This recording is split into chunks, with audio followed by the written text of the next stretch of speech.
आइए आज हम आपको कहानी सुनाते हैं जवाई के सिर पे खाड़, जिसको लिखा है अरविना गहलोत ने। अगर आपको ये कहानी पसंद आए तो प्लीज़ इसको लाइक, शेयर, कमेंट और हमारे चैनल को सब्सक्राइब ज़रूर कर लें।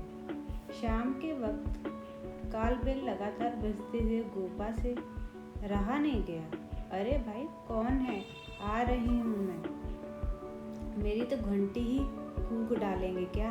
अरे भाई, आ रहे हैं। दरवाज़ा खोलते ही हरियाणवी जमाई चिरंजीवी अंदर धड़धड़ाते हुए घुसे तो बंगाली सास गोपा स्तंभ देखती रह गई। आइए बैठिए जवाई जी। नहीं, हमें नहीं बैठना। अपनी बेटी की तुरंत विदाई कर दो। लेकिन आप अभी भी तो आए हैं, कल लेकर चले जाइएगा। अच्छा बैठिए तो सही, गोपा आग्रह करती रही, पर जवाई टस से मस न हुई। क्या हुआ? हमारा सोफा पसंद नहीं? किसी और कुर्सी पे बैठ जाइए। गोपा भागी भागी ऊपर गई, दादाजी की नकाशीदार कुर्सी उठा ले आई।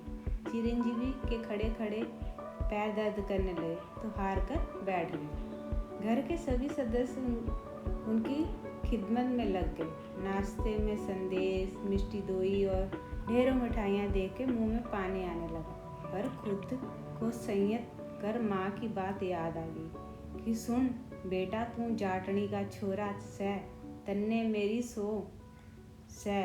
जब तक बंगालन किसी भी चीज़ के बारे में 10 बार नहीं पूछ ले, इतने हाँ मत कर लिए। चिरंजीवी ने याद आते ही 90 डिग्री कोण दाएं बाएं मुंडी घुमा दी। गोपा ने कई बार कहा, फिर क्या? सारी मिठाई गोपा ने अपने बेटे से अंदर रसोई में पहुंचा दी। चिरंजीवी ताकते रह गए। अब आई खाने की बारी। फिर से मेज पे तरह तरह के पकवान लगा दिए गए। चिरंजीवी से सबसे खाने के लिए आग्रह किया गया, लेकिन किसी को बताने में असमर्थ चिरंजीवी ने दिखावे के लिए मना कर दिया। तब लोगों ने अपनी प्लेट परोस ली। चिरंजीवी की तरफ बंगाली खिचड़ी बढ़ा दी और सब भोजन करने में मशगूल हो गए। अब चिरंजीवी को एहसास हो गया कि माँ ने जो कसम खिलाई थी भारी पड़ रही थी। अब तक पेट में चूहे कूदने लगे थे। चुपचाप खिचड़ी खा ली। गोपा ने खिचड़ी खाते देख बेटी की तरफ देखते हुए मुस्कुराई और धीरे से कोमल के कान में कहा, जमाई बाबू का पेट खराब है। मेरा अनुमान सही था। रात हुई तो चिरंजीवी से पूछा, आप कहाँ सोएंगे? चिरंजीवी ना में सिर हिलाते रहे। अंत में गोपा ने कोमल से कहा, जाओ ऊपर टीन शेड वाले कमरे में पहुँचाओ। कोमल और भाई जाकर ऊपर कमरे में छोड़ने ले गए। चिरंजीवी से पूछा, रजाई ले गए या कंबल? चिरंजीवी ने यथावत गर्दन हिला दी।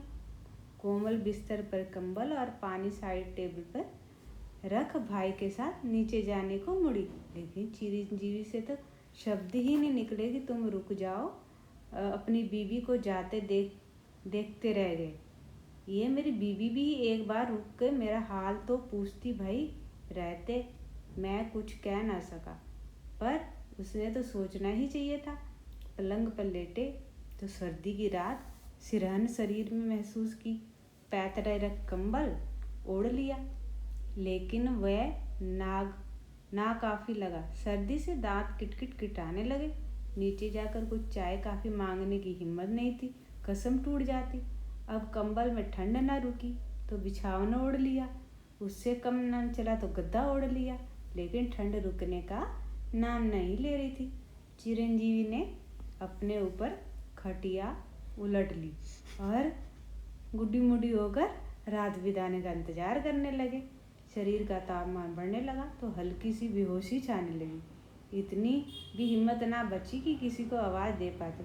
सुबह हुई तो कोमल का भाई ऊपर जीजाजी को चाय के लिए बुलाने गया तो देखा जीजाजी नहीं, खाट उल्टी पड़ी थी। आसपास देखा, कहीं नजर ही नहीं आए। अचानक गद्दे की गठरी हिली। हाथ बढ़ाकर उसमें गद्दा हटाया तो देखा तेज बुखार से तप रहे थे। अपनी बहन और पापा मम्मी को आवाज़ दी। सभी लोग तुरंत ऊपर आए। देखा जमाई को 600 डिग्री की गठरी बने हुए थे। उन्हें कंबल में लपेट कर जल्दी से अस्पताल पहुँचाया। अस्पताल में होश आने के बाद सबने उनके इस अटपट व्यवहार के बारे में पूछा तो घर से चलते समय माँ ने जो कसम दी थी उसके बारे में बताया तो सबके मुंह से हंसी निकल गई। अब माँ ने ऐसा भी नहीं कहा था कि पुत्र होते तो ऐसा जान पे बनाई पर कसम न तोड़ी। इस कहानी को सुनने के लिए आपका बहुत बहुत धन्यवाद।